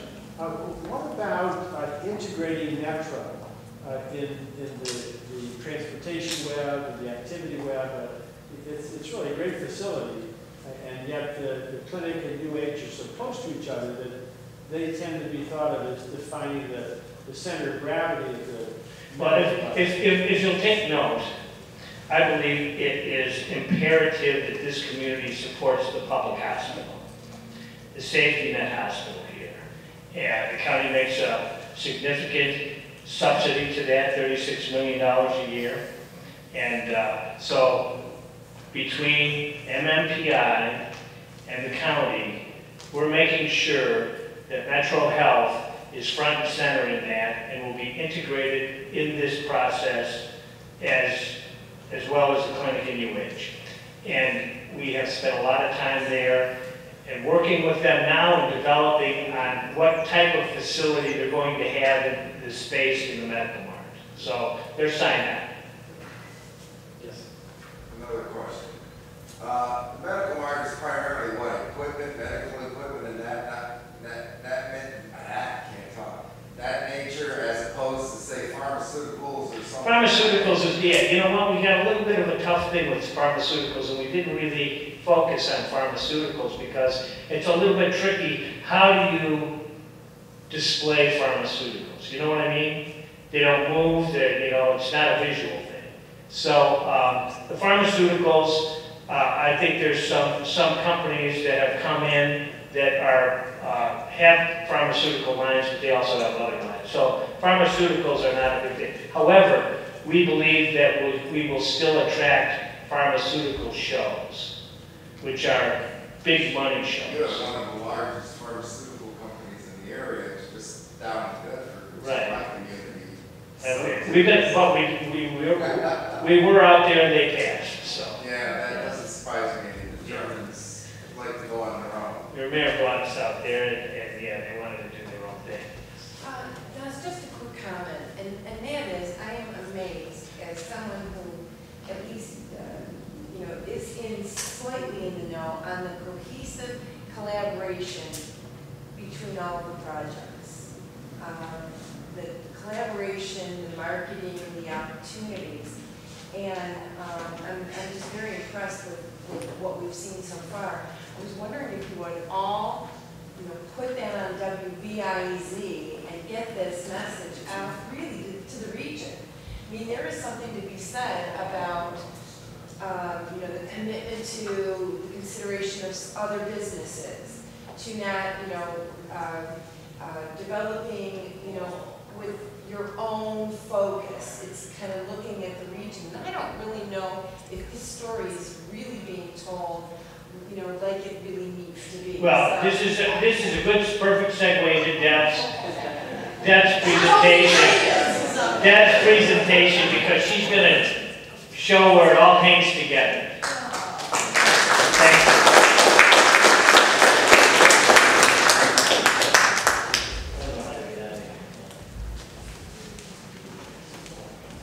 I am what stands between all of you at home.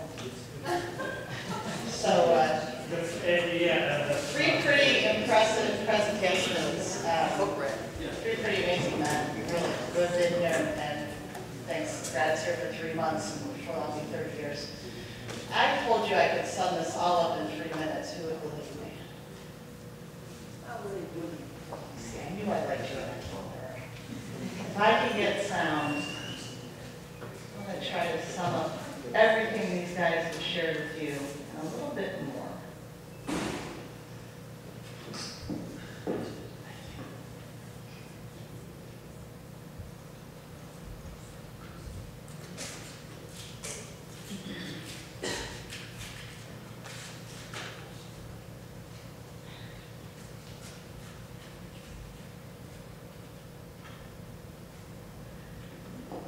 This voice will sound familiar.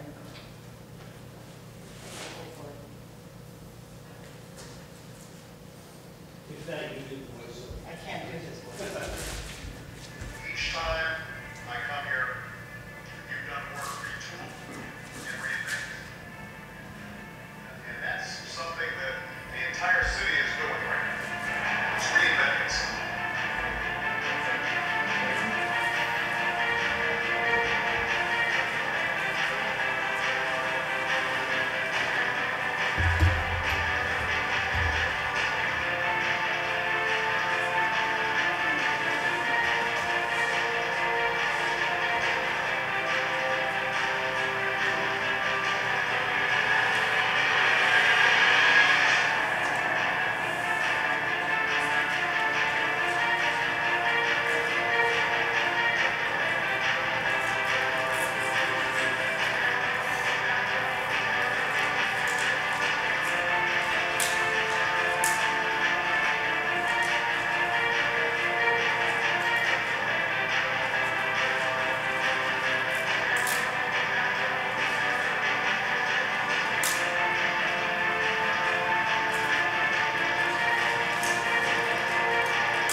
40 seconds.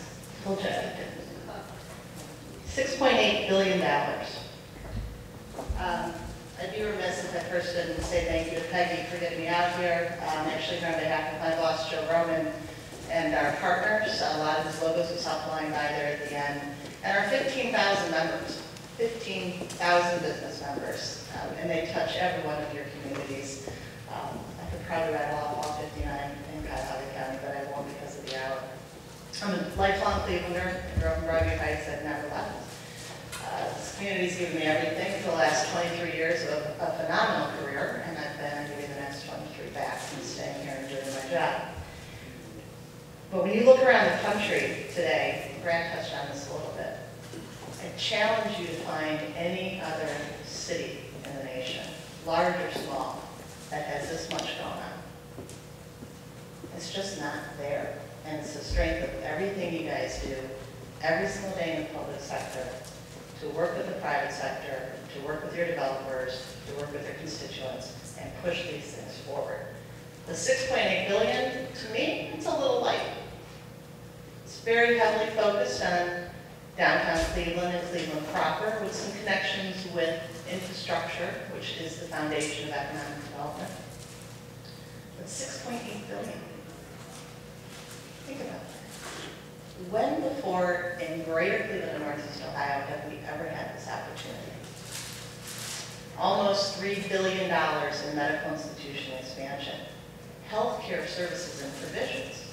Dennis touched on medical device manufacturing, research and development, innovation.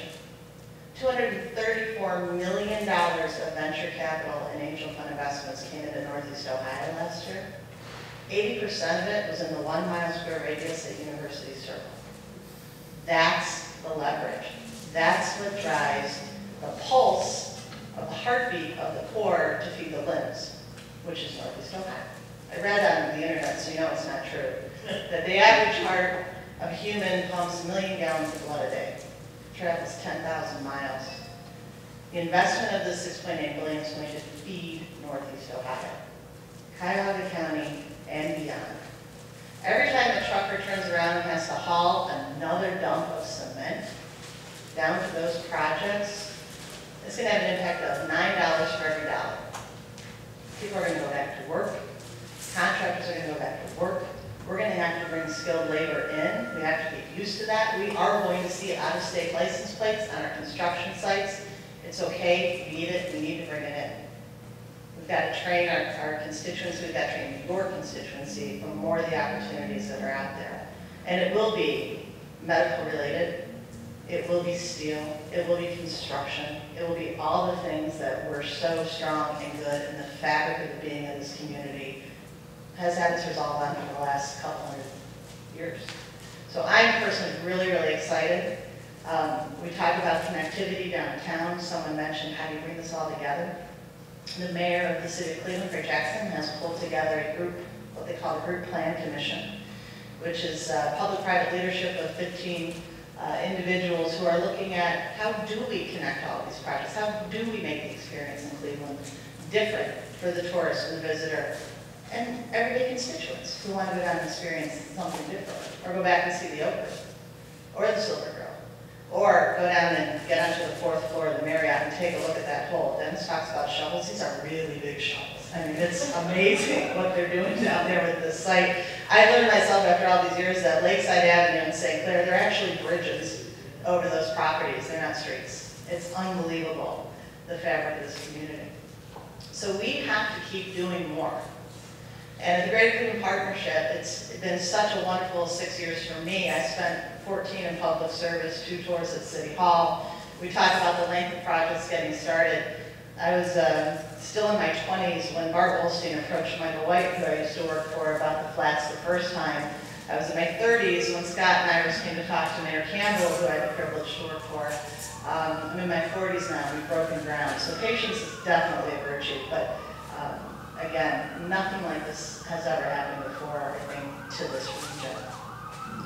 We're going to keep pushing at the partnership with our members, our businesses. How do we make it better? How do we improve the climate? How do we get stronger, faster, more creative, more innovative? How do we as this community put you and your constituencies at work, keep them at work, grow them at work, give them opportunity, move them forward? But I think we're seeing a change. I spent about 2 hours with the gentleman yesterday talking about, tell me why my kids should come back. I said, well, how old are they? He said 15, 12, and 11. Or no, 15, 12, and 9. I said, well, wait a minute. Where are they going? Keep them here for a while. There's nothing to do. There's a whole lot going on. I said, if you don't get them out to see what's happening, it's your fault. If we don't change it collectively, it's our fault. But I think we're going to have a very different region in the next 3, 5, 10, 15 years. There's a lot to do. There's a lot to fix. There's a lot of opportunity to leverage. But after 23 years of doing this, it's fun for me to say I've never seen it quite like this before. The partnership, we focus on so many different things. I encourage you all to contact me. Peggy has my contact information. I would love to come out to each and every one of your communities and talk to you on the legislative side more. I have a little bit of experience with that. I'm not sure if Marty Keene's still around, but it's been a few years in front of the council table. But we have met with our economic development directors for cities who have them. We make it a point once a year to go to your communities, to know who your directors are, to know who your businesses are, and to make sure you know that we want to be a resource in a public-private collaboration.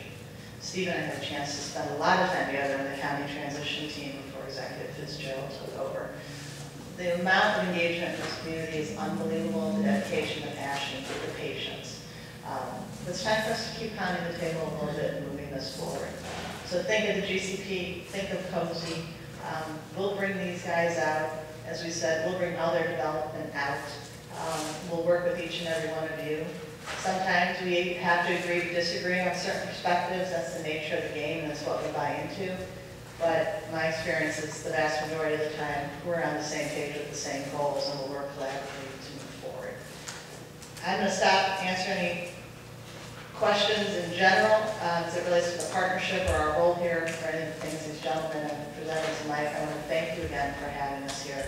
Copies of what you saw in this 3-minute video are available. I will make sure that you do if you need them, desire them, want them. And again, happy to come to you and your constituency as well for some one-on-one time. So with that, I'll open it up to questions. Deb, from the business perspective, what would you like to see our council association have on its very high on its strategic agenda? I will tell you, first and foremost, help us make sure that we maximize Cleveland-Hopkins Airport, that we keep it as a hub, that we keep it at hub-level service, and we really recognize that as the economic engine it is for this community. And that's just constant communication and an understanding of what that airport means to your communities, to your constituencies, and to your businesses. So first and foremost, we're very focused on maintaining that strong relationship with the new United Continental. The second thing is challenge us to come out and talk about what do we really need as a business. Oftentimes, and I know you guys go through this, you'll hear in the last second, as we will, that the 100-person manufacturing arm that's been in the community for 75 years is closing its doors, and you hear about it, and they say, geez, it's next week. Call us, challenge us, engage us. Have us come out and talk with you. Let us know, ask us what of our members are in your community. How can we work together to get out there and talk to them and make sure that we're creating the best climate possible? Business is responsible for creating jobs, in my opinion. Government is responsible for setting the climate. If we're not talking to each other about what do we need and what can we do and where can we compromise, we're going to struggle to achieve those goals. And I think we can refine the system. And our team, again, a phenomenal team at COSI and the work that they do, it's about engagement and communication. It's about telling this story and adding to it. Because there are things happening in each and every one of your communities that we should be broadcasting. And there are things that everybody wants in all of their communities. As Adam said, use us, use our staff, use our contacts, bring that creativity in. That which we thought could never be done, it can be done. there's only money, figure out a way to find it.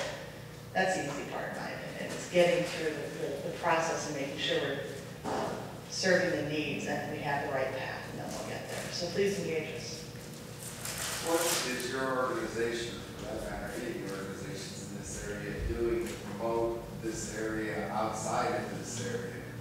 Given the fact that we have one of the best transportation systems, whether it be barge, rail, boat, airport, whatever, or, you know, any of the other positives like $6 billion, which I'm assuming that's primarily Cleveland, it's not including the suburbs or the surrounding or such counties and stuff, because there's development going on everywhere, really. Right. I find $6 billion is really low.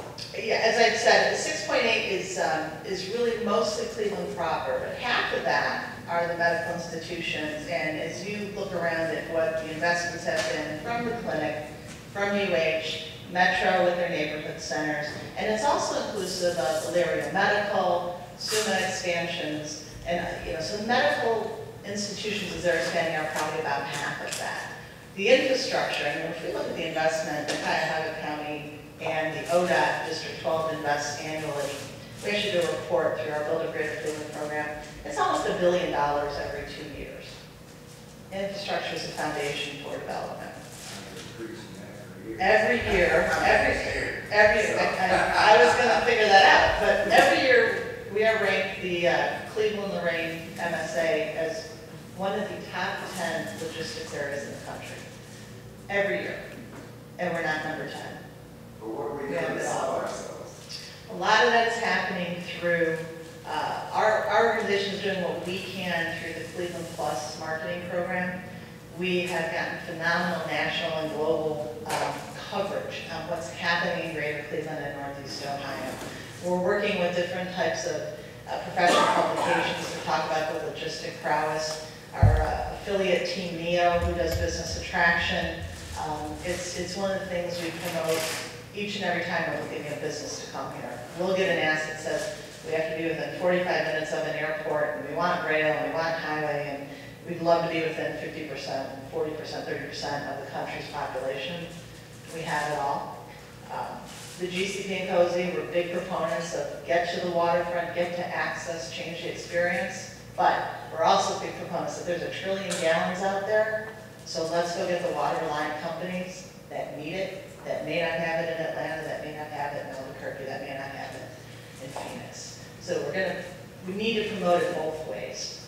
That 2-minute clip alone as a commercial in your major cities across the country would do a hell of a lot because your other states are doing it here. Yeah, absolutely. And it just seems like we're not doing anything outside of the general area, which everybody here knows what we have. Yeah, I'd be happy to feed back some of the information on what we're doing with national and global press back to Peggy and make sure it gets out to all of you and links it in.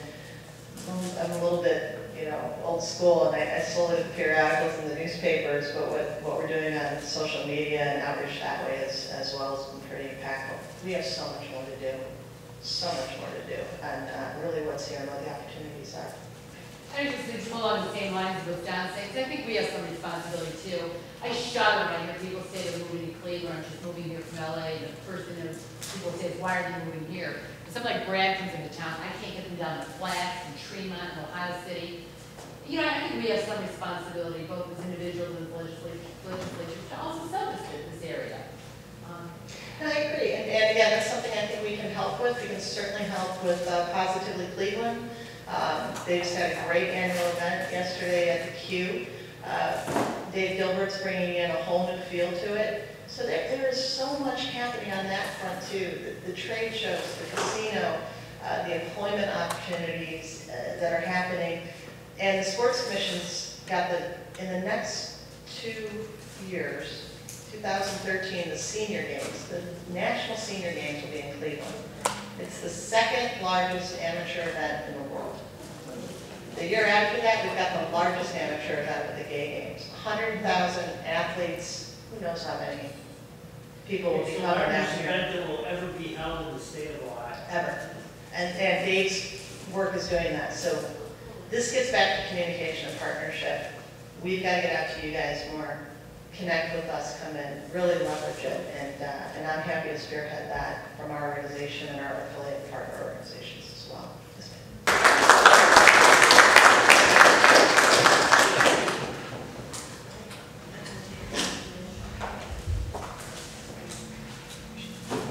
All right, thank you all for joining us.